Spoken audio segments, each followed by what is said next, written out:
Magandang hapon mga kapatid sa pananampalataya. Sa hapong ito, sama-sama po muli tayo na mag-aaral po ng salita ng Panginoon sa pamamagitan po ng 30 minuto. Kaya't binabati ko po ang lahat ng maabot ng tinig na ito. Kumusta po kayong lahat yan? Pagpalain po kayo ng ating Panginoong Hesukristo.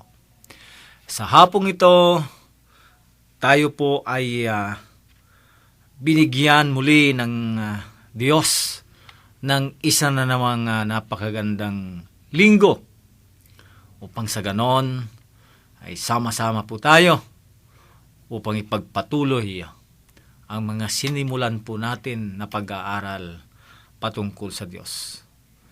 Ako po ay naniniwala na bawat anak ng Diyos ay patuloy na pinagpapala ng Diyos. Okay po. So sa hapong ito, pagpalain po kayo ng Diyos. At bago po tayo tuluyan na makinig ng mga aral patungkol sa Biblia, pakinggan po natin ang isang napakagandang awitin. Kaibigan, sana'y pakinggan, iwasan ang kasalanan.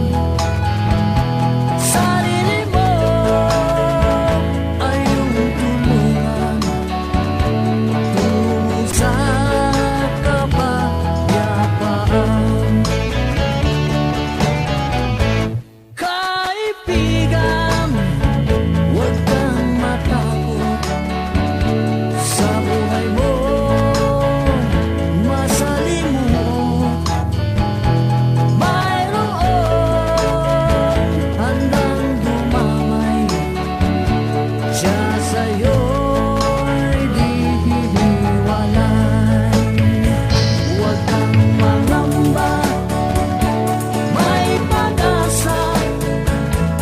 Ay Jesus, lumapit ka sa iyong problema, ika'y lalayan at buhay mo ay sisiglan. Kaibigan, pag-isipan, pagaling ang pagmamahalan.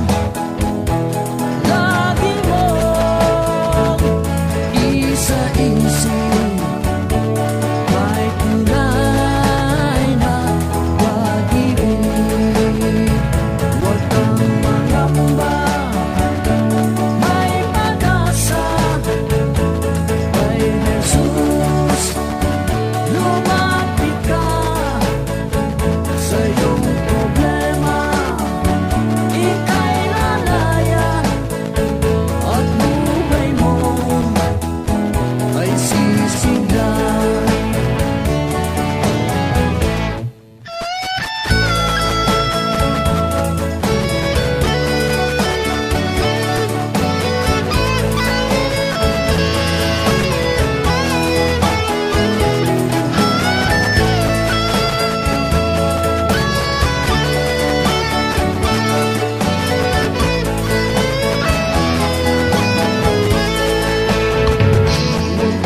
Mangamba, may pag-asa. Kay Jesus, lumapit ka sa iyong problema, ika'y lalayan at buhay mo ay sisiglan.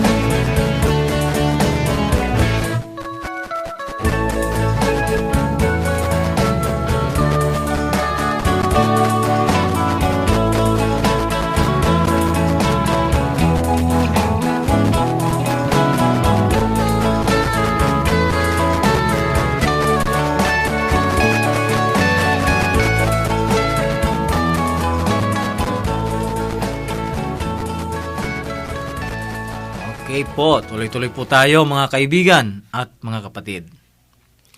Sa hapong ito, nais ko po kayong bahaginan ng salita ng Diyos na hahanguin ko po dito sa Biblia upang ang bawat po ginagawa natin ay magkaroon ng saysay. Ano nga ba ang bawat gagawin natin araw-araw? Alam po ninyo, bawat isang tao ay may mga nakaprogram na po sa kanyang buhay sa bawat gagawin po niya. Ngayon, bukas, sa susunod na araw, at sa mga darating pang araw. Kaya nga sabi ng Biblia kung kayo daw po'y magpaplano, huwag niyong sabihin na ganito, o bukas ay pupunta kami sa ganito, at magtatayo kami ng negosyo. Kundi ang sasabihin daw ninyo, kung luluubin ng Diyos sa ganitong araw, ay pupunta kami sa ganong lugar. Ang ibig sabihin, lagi nating isinasama sa mga balakin natin ang Diyos. Dahil kung hindi, mabibigo tayo, at kung tayo may magtagumpay sa ating binabalak na hindi kasama ang Diyos, parang laging may kakulangan sa ating tagumpay. Mga kaibigan, nais ko pong magbasa ng Biblia dito po sa Aklat ng Henesis, chapter 2. Uumpisahan ko sa verse 1. Gayon nilikha ng Diyos ang lupa, ang langit, at lahat ng bagay na naroroon. Kung pansinin po ninyo mga kaibigan, at paganahin natin ang ating mga isipan, hindi kayang gawin ng sino mang matalinong tao ang gumawa ng daigdig.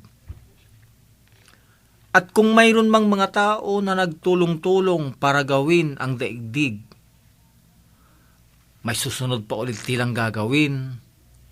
Yun pong paglalagay ng mga iba-ibang sangkap o mga bagay na makikita sa daigdig. Kasi kung ang daigdig ay lupa lang, ano pong mangyayari?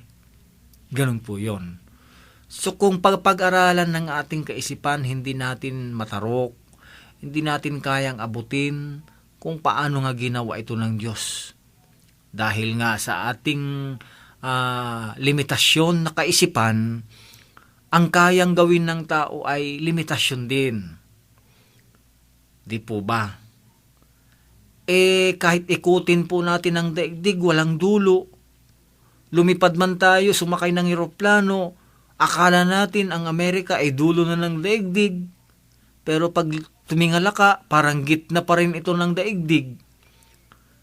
Tulad na lang dito po sa Pilipinas, akala natin pag nakarating ka na sa Apare, dulo na iyon. Hindi pala, dulo lang ng Pilipinas. Tapos, ano ba ang pinakadulo naman ng sa Apare? Sa Tawi-Tawi ba? Mula Hulo, Apare hanggang Hulo-Sulo, doon sa Mindanao.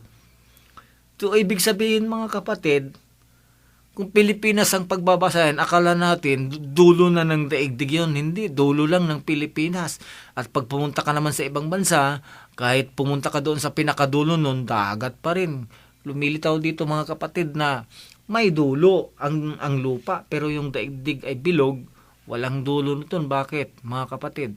Ganun nga ang paglalang ng Diyos. Sabi ng Biblia, gayon nilikha ng Diyos ang lupa, ang langit.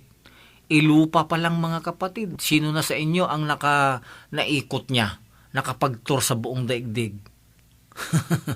'Di ba?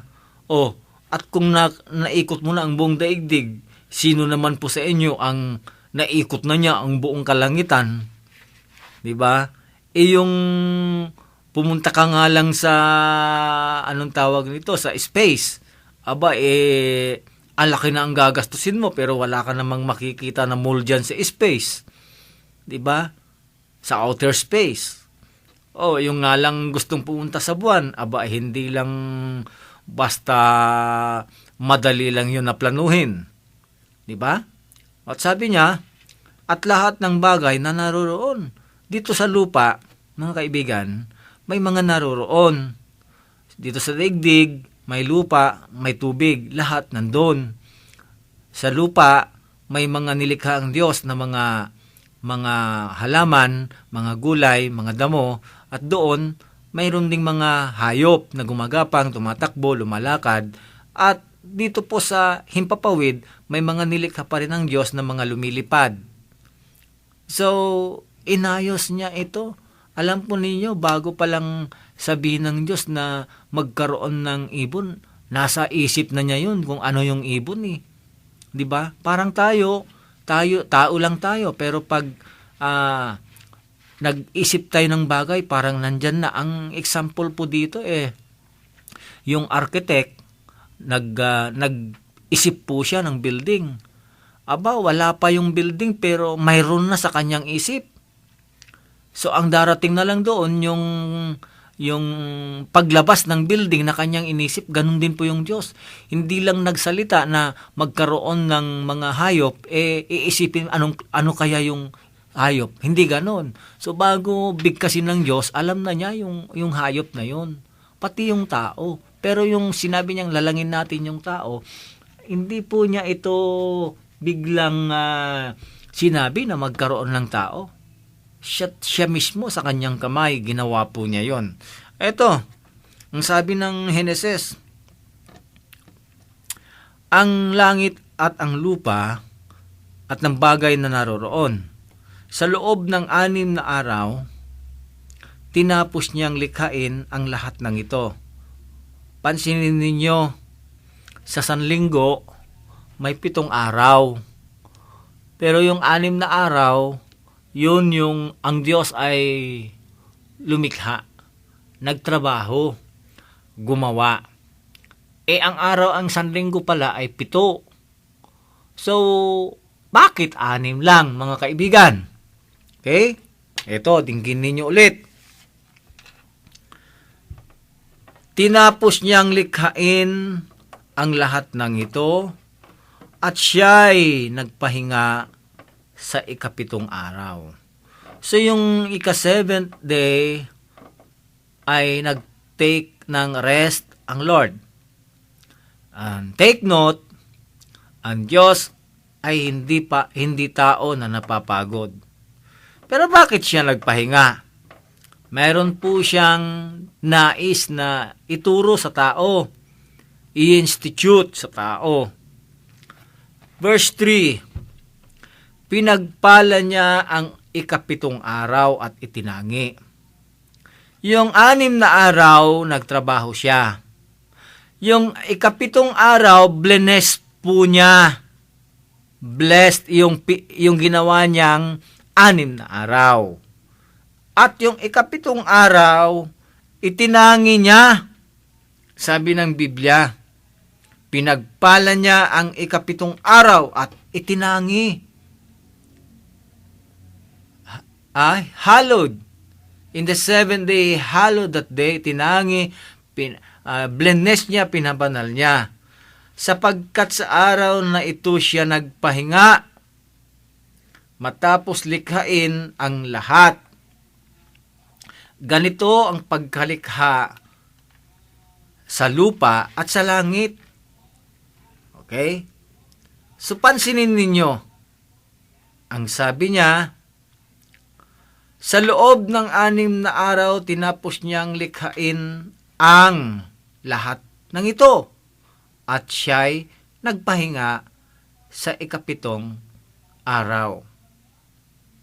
Makwan po, ang Diyos po ay nag-institute ng 1 day of rest. Okay. Kung nasa bahay ka lang, kapatid, sa 7 araw, magagawa mo pa rin magtrabaho at magtrabaho. O wala kang gagawin sa 7 araw, matetempt ka pa rin na magtrabaho. Kaya ang Diyos Ang sabi niya, I hallowed that day, itinangi ko yon. Araw ko iyon. Kung papansinin ninyo mga kapatid, may mga bansa na may mga araw silang itinangi na doon po sila pumupunta upang sumamba sa Diyos. Tulad sa Israel, ang nakaugalian nila ay Sabado ang rest day nila, at kapag rest, hindi sila nagtatrabaho. Pumupunta po sila sa templo. Ang Pilipinas ay isa po sa ang ikapitong araw natin ay ang linggo. At dito, mapapansin ninyo na ang kalendaryo natin ay kinulayan ng pula. Na ang ibig sabihin, lahat ito ay holiday, lalo na sa government. Pero bakit? Hindi ba sakla ito ng mga private business? Nakatukoy naman dito sa Biblia, ikapitong araw, hindi niya sinabi na ikapitong araw ay araw ko at iliban ninyo yung mga business, private business. Hindi. Mga kapatid, doon nga lang sa Ten Commandments nakalagay doon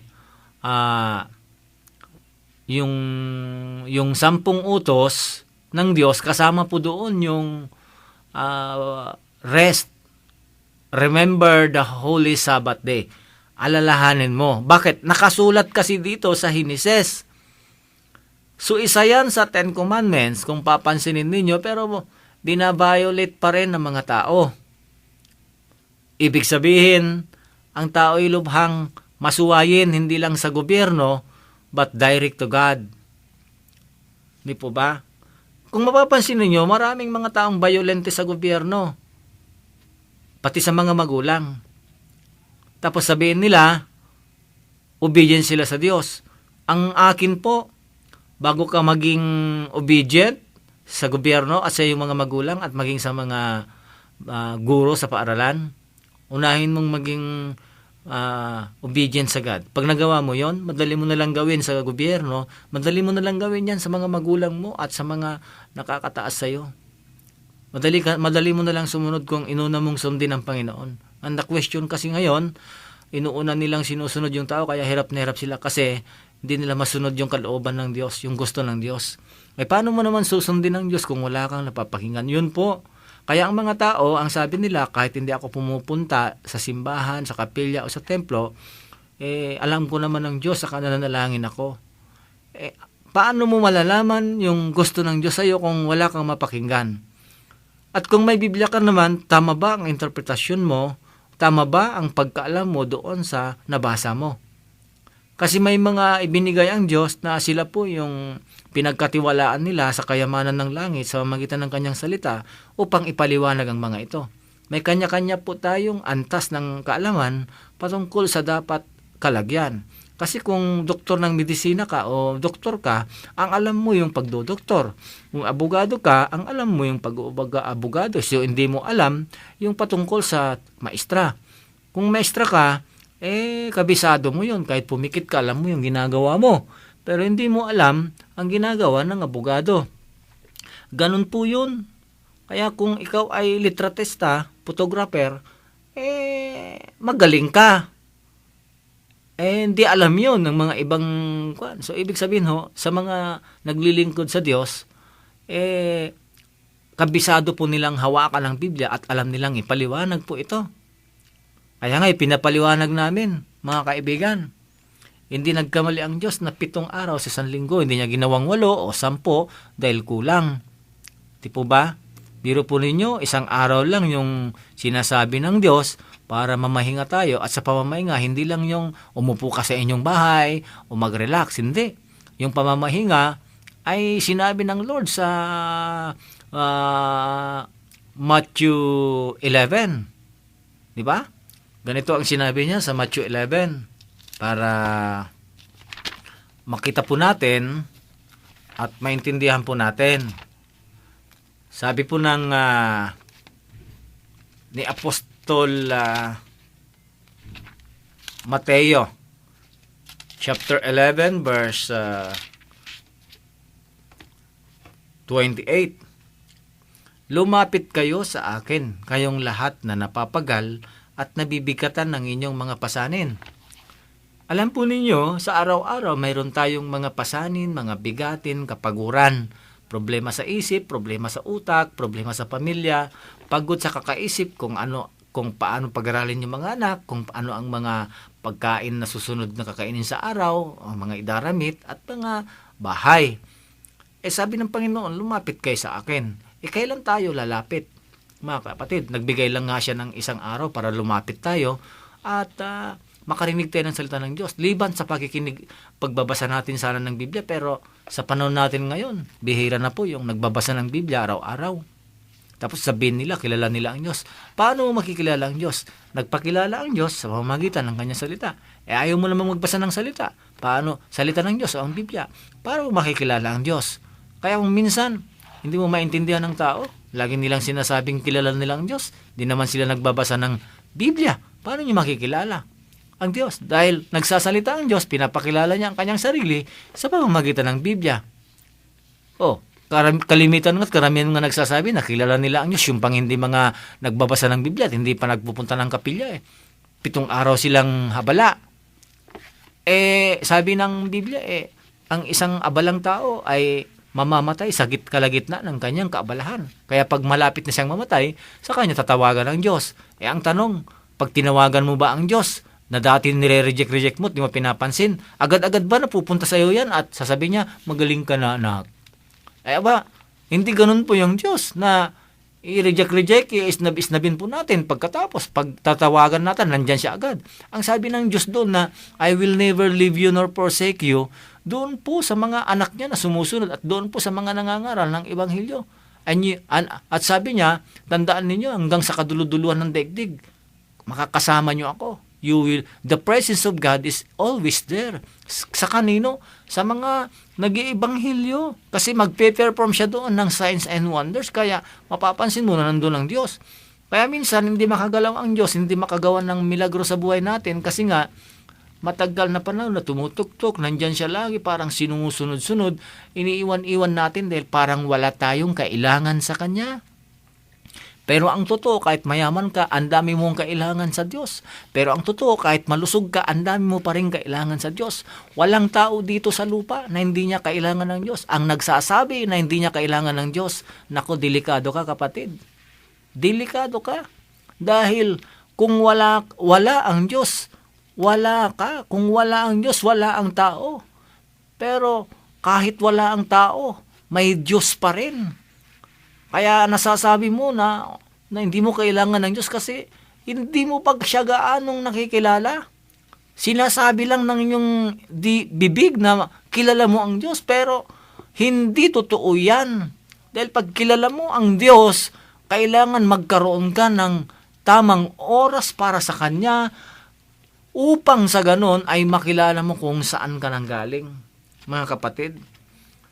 So, in-institute niya ang 7 araw na para sa Kanya, kaya't dapat lagi po tayong magpunta sa bahay-sambahan upang makinig sa instruction ng Diyos. Kasi pag-uumpisa na naman tayo bukas para magtrabaho, maglakbay, mag-aral, para ma-guide tayo, para yung guidance niya, para yung ating mga pupuntahan ay magtagumpay. Nakakalungkot, lakad tayo ng lakad, gawa tayo ng gawa, kapag tayo po ay pumalpak, saka natin tatawagan ng Diyos. Nakalimutan mo yung sinabi niya na ang 7 araw ay akin. So yung 7 araw, tatanggap ka ng pagpapalang salita niya, tatanggap ka ng direction niya, tatanggap ka ng guidance niya. Kaya pag nag-umpisa ka ng Lunes po niyan, ay talaga namang ang ganda ng daloy ng iyong mga ginagawa kasi nakarinig ka ng kanyang mga salita na siyang mag-guide sa iyo sa araw-araw. Take note mga kaibigan, hindi pera ang pinag-uusapan dito na kahit hindi ka makinig ay pinagpapala ka ng pera. Hindi pera lang ang kailangan ng tao ngayon. Kasi kapag sinabi mong on all our needs will be met. Sa Philippians 4:19, but my God shall supply all your needs. Alam nyo, isulat nyo sa papel kung ano yung mga needs ng tao. Yun yung ibibigay ng Diyos. Kapag inuna mo siya, kapag nakinig ka sa kanyang mga salita, pagpapalain ka all your needs. Isa lang pong parang pangangailangan ng tao yung pera, pero pansinin nyo, kung hindi papaulanin ng Diyos ng ilang taon, anong magagawa ng pera mo? Makakabili ka ba ng bigas? Wala ng bigas. Makakabili ka ba ng ulam? Matutuyan na yung mga ilog at dagat. Ang pera, panggamit lang yan para pampalit doon sa kailangan mo. So, ibig sabihin, mga kapatid, kahit walang pera, kung maraming mga bigas, maraming ulam, maraming mga mailadamit, okay na yon. Pero ang problema, maraming pera, walang damit, walang pagkain, walang isda, walang makain talaga. Makakain mo ba yung pera mo? So, ang kailangan ng tao ay marami. Yun ipagkakalob ng Diyos. Unahin natin siya. 7 araw na magtrabaho ka, hindi ka pinipigilan ng Diyos. Yung ikapito naman, kapatid, sipin mo naman, ilang oras lang sa kapilya. Makinig ka naman ng salita niya. Baka sabihin mo, nananalangin naman ako eh. Iba yung panalangin, iba yung makinig, utos ng Diyos yun. Huwag niyong kaliligtaan ang pagpunta, pagsasama-samang magkakapatid. Bakit? Kasi alam natin na malapit ng Diyos, doon kayo na-encourage. Narinig ninyo yung paalala niya lagi? Di po ba? Katamaran lang, yung mga hindi pupunta sa kapilya, sabihin nila, mahal nila ang Diyos. Katamaran po yun. Kung mahal mo ang Diyos, dapat mapalapit ka sa Kanya. Kung mahal mo rin yung tao, lagi mo siyang kausap. Ganon din, mga kapatid. Hindi lang pupunta ka sa church na manalangin, hindi lang yun ang purpose. Makipag-fellowship sa mga kapatiran, magpalalahanan, magpatatag at patatagin. Utos yan ng Panginoon at doon makapagpapahinga ka, marirelax yung isip mo na hindi puro business at trabaho ang inaatupag natin. Di po ba, mga kaibigan? So, yun po. Sabi ng Biblia, inilaan ko ang araw na yan, akin yan. Kaya sambahin nyo ako, purihin nyo ako. Doon sa lumang tipan, kung ano yung gusto ng Diyos na lugar na doon siya sambahin, pumupunta ang mga tao. Mga kapatid, ngayon din, pwede mong sambay ng Diyos kahit saan, pero may inilagay po siyang mga kapilya, templo, anuman yan, na pwede mong puntahan para makarinig ng kanyang salita. Iba pa rin yung nagbabasa ng Biblia, iba pa rin yung nakikinig. Kasi faith cometh by hearing, and hearing by the words of God. Romans 10:17. So mga kaibigan, hanggang dito na lang muna at ang bilis ng oras, tutuloy natin ulit sa susunod na linggo ang ating pag-aaral. Ito muli ang iyong kapatid na patuloy na nag-aanyaya sa inyo na tuwing linggo makinig po kayo sa Buhay Kristiyano. Sa mga kaibigan po natin sa Engineering Department, walang iba kung si Brother Dante Ducosin at Brother Duz Lalata. Sa ating founder sa CNCF, walang iba kung si Evangelist MLS Walat. Sa mga kapatid natin na ka-alternate natin dito linggo-linggo, si Pastor Donald at Brother Donald Crasto at Brother Eli Ordonio. Ito po ang iyong lingkod, mga kaibigan, si Pastor Alex sa Manipon. Inayahan ko po kayo, tuwing linggo po ng umaga, mayroon po tayong church service dito po sa Kabaruan, malapit po sa isang machine shop, mga kapatid. Christ New Creation Fellowship, 8 po ng umaga ang start, magtatapos po ng 10 po yan, mga kaibigan. Dumalo po kayo para tayo po ay pagpalain ng Panginoon. Tuwing linggo po yon. So God bless you all, pagpalain kayo ng Panginoon.